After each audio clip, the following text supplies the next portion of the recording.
Today we're looking at Fire Emblem Three Houses. This came out a few weeks ago, but in the interest of not spoiling things, I'm going to try to limit my footage to just early footage because the story's actually pretty interesting and some cool things happen that I don't want to spoil. I'm also looking at the game specifically through the lens of someone who has never played a main series Fire Emblem game before. I've only ever played the mobile game Fire Emblem Heroes, which I mostly liked, minus the mobile game trappings. So is Fire Emblem Three Houses worth playing if you've never played a Fire Emblem game before? Firstly, if you're just looking at it from a story and character perspective, there's no reason why you can't play this as your first Fire Emblem game. As far as I know, these characters are all new, and there hasn't been any awkward moments where the game makes a knowing wink wink nudge nudge name drop that's supposed to get the audience's attention, even if the name drop wouldn't have had any meaning for the characters at that moment. My name is Khan. Who? So far, so good in that regard. Again, to my knowledge, these are new characters in a new location, so it doesn't really seem like you're missing much by not having played previous games.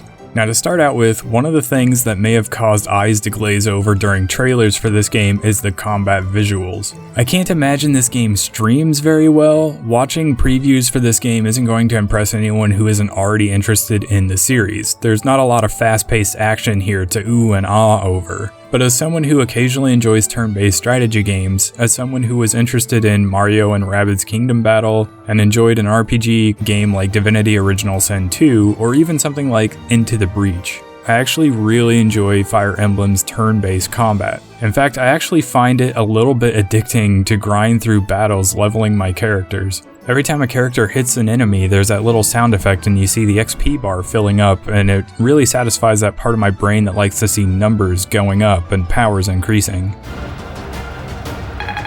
The series' long-running rock-paper-scissors method of balancing the classes is mostly gone, not completely gone, just mostly gone, in favor of a somewhat more simplified combat experience that emphasizes making smart use of combat arts that deal more damage but hurt your weapon's durability, and making sure that your characters stick together in order to survive. It's a good system that naturally gets deeper the more you play and the more you specialize each of your characters. And yes, I did say weapon durability. It's not as bad as Breath of the Wild, but there are very simplistic weapon crafting and repairing elements to the game, or you can just use weapons you find on the battlefield or buy them from the shops. It's there, but it's not a big deal, to the point where it almost doesn't even need to be in the game at all. There is some cool variety to the weapons though. You'll start out with the basic iron and steel variants of weapons, and eventually you'll start getting the kind that specifically deals more damage to horses or monsters or armored enemies, or the kind that deals electric damage. And of course you'll probably want to make sure each of your characters has a decent variety of weapons to deal with each type of enemy you're likely to face in a given battle, and from there it's a matter of positioning. But before I get too far ahead of myself, I should say you begin the game as a mercenary who helps defend a group of teenagers from some bandits and are rewarded by being named a professor at Garrigmach Monastery. Once you arrive, you choose which of the three houses you want to lead, the Black Eagles, the Blue Lions, or the Golden Deer. Each of the houses has their own lore and backstory for you to discover as you play. Each house comes with a unique set of students that you'll meet and get to know, but more importantly, you'll train them in their chosen form of combat. Some are magic wielders, some prefer fighting with axes and swords, and others use bows. And while you can automate a lot of the process if you aren't interested in the finer details, this seems like an RPG lover's dream. Not only are you progressing your own character and choosing a class to specialize them, but you get to determine how 8 other characters progress as well. I chose the Black Eagles because after a few brief interactions with students from each of the houses, I kinda preferred the students from the Black Eagles. But the nice thing is that even though the game tells you that each house specializes in either magic, archery, or sword and shield combat, the students that make up the houses offer a variety of each, so your combat team will always be pretty well balanced, and you have the option to further specialize each student down a certain path that will likely benefit the team as a whole. And of course, the fact that there are 3 different houses, each with their own unique sets of characters to get to know and learn about, each with their own sets of dialogue and cutscenes, means that people who love getting good value out of their video game purchases can rest assured that the replay value here is pretty high, not just in terms of your decision making, but in the fact that you'd have to play through the game at least 3 times as the head of each house in order to really have seen all there is to Fire Emblem Three Houses and all of its characters. But for everyone who loves how deep the replayability is, there's at least a few people who will be turned off by how daunting all of that sounds. Rest assured the game will play just as well if you choose to mainline the story and do very little the more Persona-esque life sim and relationship building things. You just may not be getting the most out of the game. In fact, this game borrows heavily from Persona 5, a game that also makes use of some beautifully hand-drawn anime cutscenes mixed in with some dialogue scenes using in-game assets to tell its story. Then it turns you loose to explore the game's setting, making use of your free time however you choose. But much like in Persona 5, the game plays out on a somewhat strict timetable. You watch as days and weeks pass by on a calendar, and where specific events pop up like birthdays or monthly missions assigned by the Archbishop of Garreg Monastery. Each week you'll get to choose how to spend your free time. Do you want to explore the monastery, talking to your students and completing little side quests within the monastery, or would you rather go do some battles so that you can help build your class's combat abilities? And while the constant feeling of trying to complete objectives while dealing with a running clock tends to stress me out in games like Stardew Valley and Persona 5, where I often wonder if I'm making the best use of my time, so far it's felt far more forgiving in Fire Emblem Three Houses. Sure, you only have so many activity points for actions that improve a character's skill or relationship with another character, but while exploring the monastery, I've never felt like I'm running out of time to complete side missions or that I'm wasting activity points doing one activity over another. In fact, one of the online features of the game is that you can see the percentage of players that chose to do each activity in case you want to use that as a guide for what you should be doing, just in case you're not sure. It's a feature that helped me feel like I'm keeping on track, but it should only be used as a guide. You'll eventually begin to know where you're at with your playthrough and your characters, so you'll know when it's best to go against the grain. However, I will say that once you're in a battle, there isn't really a guide to how you should be attacking each situation. And what I mean by that is, you do need to make a conscious effort to get everyone in your group involved in the fighting, or else you can easily end up with a couple of very powerful characters doing all the work, while other characters fall behind and end up being too low level to make a meaningful contribution during your next battle. That hasn't been much of an issue for me so far, but it is something I can see happening if you're not careful about how you use each of your characters. But on the other hand, if that does become an issue, the game provides you a method of grinding battles to increase your character's level without using up your action point. This becomes especially useful if you just switched a character's class. Maybe you'd been emphasizing sword skill with a character, but now you're switching them over to a bow to give your team a little bit more range. But now you need to test them out and try to increase their bow skills. The maps these battles take place on offer a fair amount of variety. Most of the early game maps are completely open but have tiles with trees that offer a bit of an advantage, while later battles allow for a bit more rewarding exploration and require an even greater tactical mind, especially when you have to complete the battle in a certain number of turns, or you need to rescue civilians who are under attack. And while that can be a bit stressful, the game offers you the Divine Pulse mechanic that lets you turn back time any number of moves, or all the way to the beginning of the battle in order to correct mistakes you've made. And speaking of mistakes and stress, the game lets you choose whether you want to deal with permadeath or turn it off for a more forgiving playthrough. I've opted for the latter and found it a bit more freeing. I don't have to worry that if I make a mistake or was simply trying something out that it ended up costing me one of my favorite characters. But I can see that being an interesting bit of replay value for the more hardcore players out there. But as far as I'm concerned, leaving it on casual makes the most sense because if a character dies in battle, I'm most likely to just use the Divine Pulse mechanic or reload a save anyway. So I figured why not save myself the time, but maybe that's just me. Nevertheless, much like Persona 5, the unexpected favorite thing for me about Fire Emblem Three Houses is the relationship building and the life sim aspects of the game.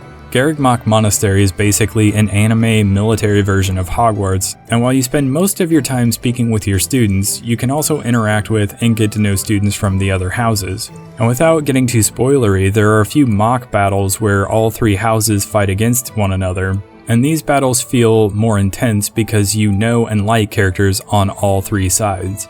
And after a while, Fire Emblem's beautifully animated cutscenes do occasionally give you the sense that you're taking an active role in the outcome of a long-running anime series.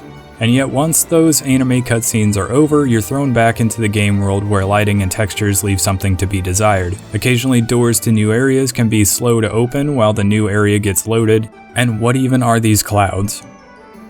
The outlines of everything have this dark, cel-shaded outline, but it often looks very pixely and jaggy.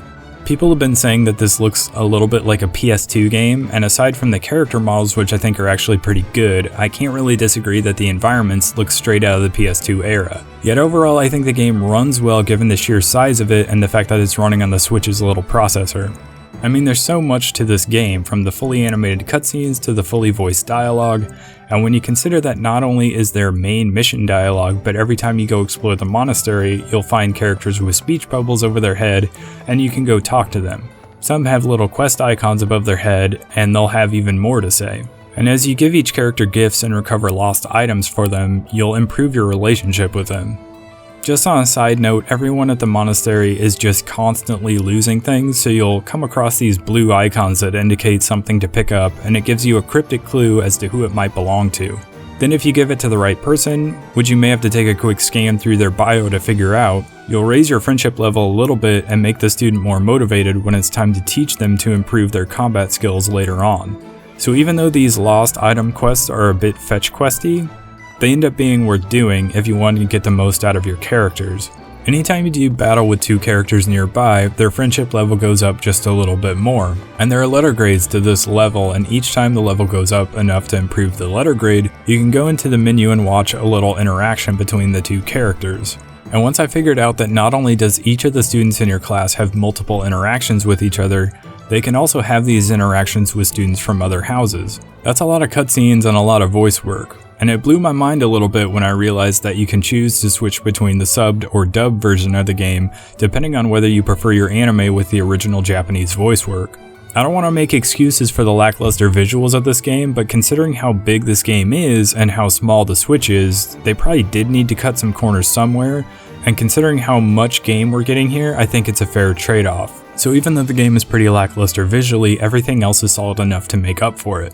However, I will add that it's strange that we're playing through months and months and months, and there are these little animated cutscene intros for each new season, and they're really beautifully stylized, and they talk about the passing seasons. They even mention snow and other seasonal weather effects, and yet not once do we actually see any of it in the game. The leaves on the trees never change color or fall off, there's never any snow at the monastery, and none of the battlefields change to reflect the changing seasons either.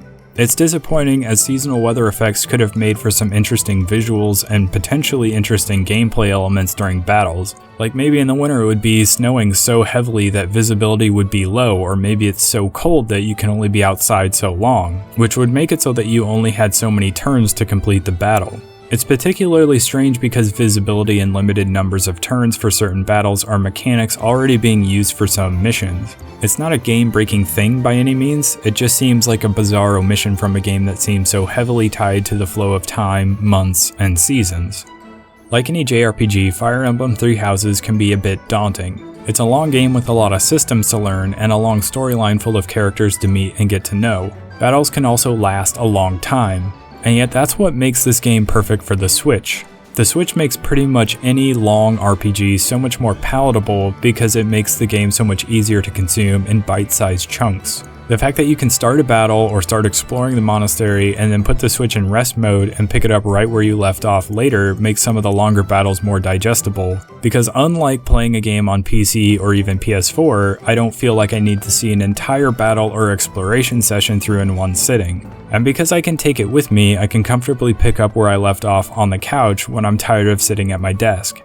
And as for characters, I'll say I like them. I like them quite a bit. Granted, I'm only part way through my first playthrough, and I've spent most of my time this playthrough concentrating on spending time with my own students. I've been impressed by how quickly they won me over. It reminds me a lot of games like Mass Effect, where the game's ever-expanding roster of characters does a lot for the game's world building. And the more you get to know them, the more invested you become in the story and everyone's place in it. And just like Mass Effect, after every mission, you'll want to explore the hub area to make sure that you've had every new conversation you can have. So when you call up the map and see a speech bubble, be sure to head over and talk to them. In fact, the radar lets you toggle between several different levels of magnification, and I eventually just got used to having the map open as an overlay the entire time I was exploring the monastery. But the game does do a good job of making it easy to fast travel from area to area to save time. The one thing Fire Emblem has over Mass Effect is that instead of just picking 2 companions to enter battle with, you get the whole team all at once. And you can even ask a student from another house to join you for that month's battles, which of course will increase their relationship with you and your students. And if a student from another house is impressed by you enough, you can even recruit them to join your house. The one thing you should probably be aware of is that the activities at the monastery, the quests, the fishing, the gardening, the mealtime, and the lost items are all fairly bland and repetitive. They're worth doing just for the sake of the story, but they don't exactly represent compelling gameplay. Let's just say there's going to be a certain number of Fire Emblem players that are going to be fine with this stuff, and there are some that are going to rush through all of it as quickly as possible to get back to the battles. I always take time to do as much at the monastery as I can, but a little more variety to the activities you could do here wouldn't have hurt one bit. And that's it. That's been my experience with the game. I'm excited to continue playing and see how the rest of the story plays out, and I think the game came out at just the right time. There's not a lot else out at the moment, so if you wanted a new game to play so you could avoid going outside on these hot, humid summer days, this is a great option. But who specifically is it for? It's for anyone who likes anime and anyone who likes story-driven, turn-based RPGs. It kinda surprised me just how little Nintendo covered Fire Emblem Three Houses at their E3 show this year. Maybe it's just because of how many Fire Emblem characters have been added to Smash over the years, or the fact that it was one of the first Nintendo franchises to be converted into a mobile game, but I thought Fire Emblem was one of their bigger series. But then again, they put it out fairly quietly over the summer, knowing Pokemon was coming out this fall and was going to be their biggest release of the year. Right now, it's a little too early to tell if Fire Emblem Three Houses will still be on my mind come end of the year top 5 lists and game of the year contenders. I still need to play a lot more of it, and there's still so much more coming out later this year, but honestly I think it's an early dark horse candidate. I can definitely see this making my top 5, but then again there are at least 5 more games that I'm still very anxiously anticipating, so it may get pushed out of the top 5 at some point. Either way, the answer to the question is yes, you should be playing Fire Emblem Three Houses if you have a Switch. If you already are, let me know what you think of the game. If you're hesitant to give it a shot, let me know why. If you enjoyed the video, give it a like, subscribe for more videos, and I'll catch you on the next one.